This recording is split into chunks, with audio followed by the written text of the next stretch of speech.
Hello guys, welcome back. You're watching Shipmate Nawaf Ghazi, and today we're going to discuss about point of no return and abort point.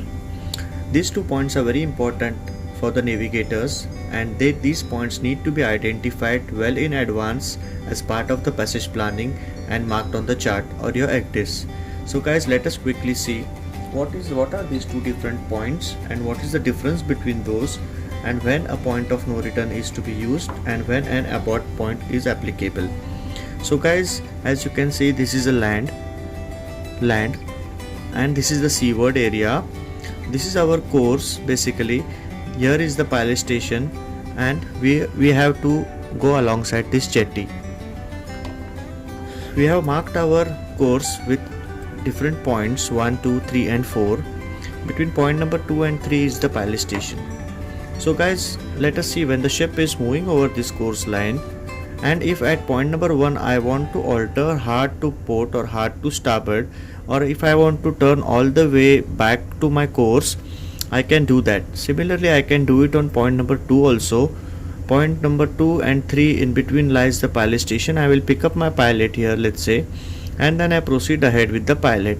As you see, when I move closer towards point number 4, and if I want to alter hard to starboard or port. Now why do I want to alter hard to starboard and port? Let us say that I don't want to continue my voyage further. Reasons can be any.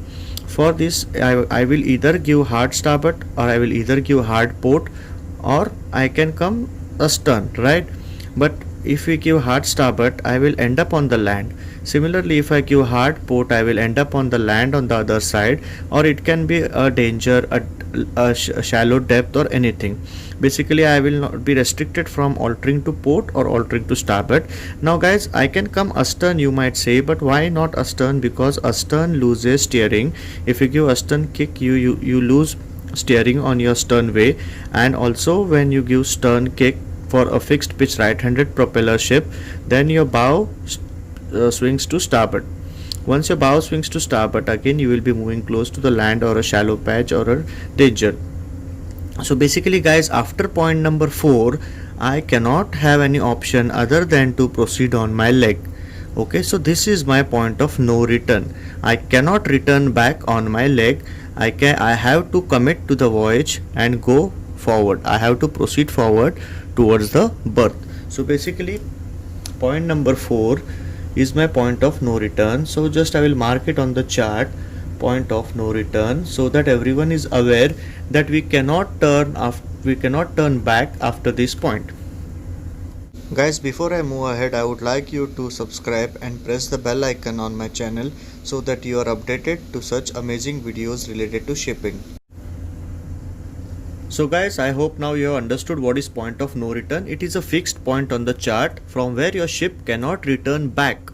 If you decide to come back, you cannot come back. So that becomes the point of no return. Now guys, what is the abort point? Abort point is not a fixed point like a point of no return. Okay, abort point depends upon many conditions. Now let us say I am proceeding my track and I have to pick up a pilot here, and this pilot is compulsory, and I have to pick up the pilot and proceed forward. When I reach to the pilot station, the pilot says that he is not able to board the vessel, or there is a delay of 1 hour for the pilot due to non-availability of the pilot.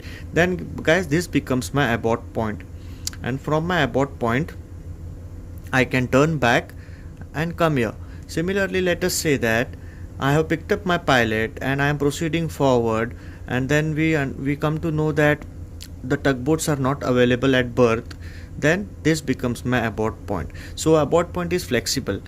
It can be anywhere throughout your leg, but if you consider that everything is going normal, you get the pilot at the designated point and you have the tugboats and everything standby, the weather is good, the visibility is good, and you are going to make it to the berth now, then your abort point is before the point of no return. Now how much before the point of no return? You will have to see the advance and transfer, or basically the turning circle of your ship. And let's say the turning circle of your ship is let's say the tactical diameter of your ship is 5 cables. We are not going into detail of the maneuvering characteristics, you will see that in my another video, but let us say it is 5 cables. the turning circle is 5 cables, so from point of no return my abort point will be 5 cables behind. So basically, if I want to abort my ship, this is the point. If I want to abort my voyage or my leg, I can abort, I can alter hard to starboard and I can come back, or I can alter hard to port and I can come back. So abort point can be flexible, and for clarity purpose we need to mark it on the chart, considering everything is okay and everything is going as per plan. But we need to keep this in mind that the abort point can be anywhere throughout the leg. Like for example, we are coming here and if no pilot, we abort. If we pick up pilot and the weather visibility deteriorates and the pilot says it is not safe to go inside, then we have to abort. So basically guys, our abort point, even if whatever conditions we cannot abort ahead of our abort point, the closest abort point will be your turning circle from your point of no return. This is your closest abort point, but it can be shifted to various other safer points on your leg. So that's it guys about the abort point of no return. Few things which I will brief quickly is the differences between point of no return and abort point. Point of no return is a fixed point. In normal circumstances, abort point is also a fixed point, which is a distance of equal to your turning circle of your ship, depending upon the maneuvering characteristics, whether you're loaded, whether you're in ballast, and different things. Point of no return is the last point. After this you cannot turn your ship. Abort point is your check point. At abort point you check everything is okay, then you proceed towards point of no return. If things are not okay, you can abort here. You can abort your voyage here. Point of no return is usually after the abort point. Okay, and abort point has to be before the point of no return. Now the point of no return is not a compulsory point. Like if you say, if your berth is seaward and if there is no land, this land, then basically there is no point of no return, right? You can just proceed. There is no land here, let us assume there is no land here, only this is the land and this is the jetty. You can just proceed, and if you find that there is some problem, you can anytime turn and come back. So there we don't need a point of no return, but we need a abort point in that position also, because let us say we are proceeding like this, there is no land here, we are proceeding like this, and we suddenly see that the tugboats are not available or there is a fire on the berth, then we can abort our voyage and come back. So guys, this is a short review about point of no return and abort point on board a ship and why it is important. I hope you liked the video and learned something from it. Guys, you are watching Shipmate Nawaf Ghazi, and if you have enjoyed the video, please like, share and subscribe. Also don't forget to comment and let me know about the video or any other topics of your interest which you might like to see on my channel. This is Shipmate Nawaf Ghazi signing off for now. We'll meet you next time with a new video and with some new knowledge sharing.